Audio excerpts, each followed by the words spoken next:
May adlaw kaninyo mga ka-idol na i-comments diri idol Chikoy Rosas. Kantaha daw tong gubot sa Mindanao dol. Okay, kantahon ko ni karon. I-like lang nyo ning kantaha pagkatapos i-share lang mga ka-idol.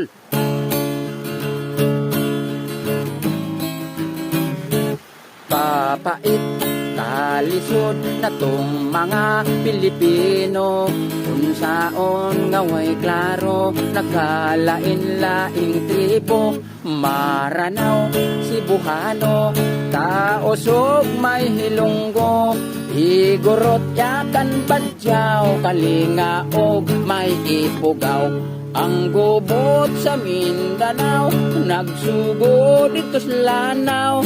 Ang kontra sa gobyerno, mga nagrebuilding grupo. NPA, Abu Sayyaf, may irip mo'y nagplano. Kaysa gawa, suportado sa high power nga ikwipo. Ang NPA may alsa, kay mini daw ang sistema.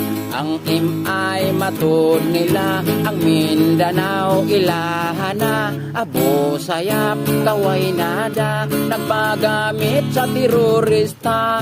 Pataka na lagpamumba, nadamay na bisan kinsa.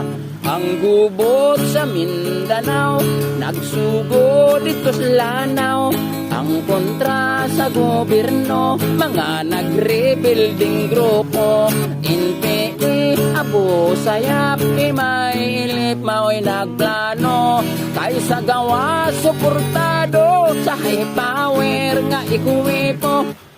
Unya ang gobyerno nang rekrut og mga kapgo, daghan ang interesado, kursunadang may voluntaryo, pang ranger nga estilo ang gitudlo sa sundalo.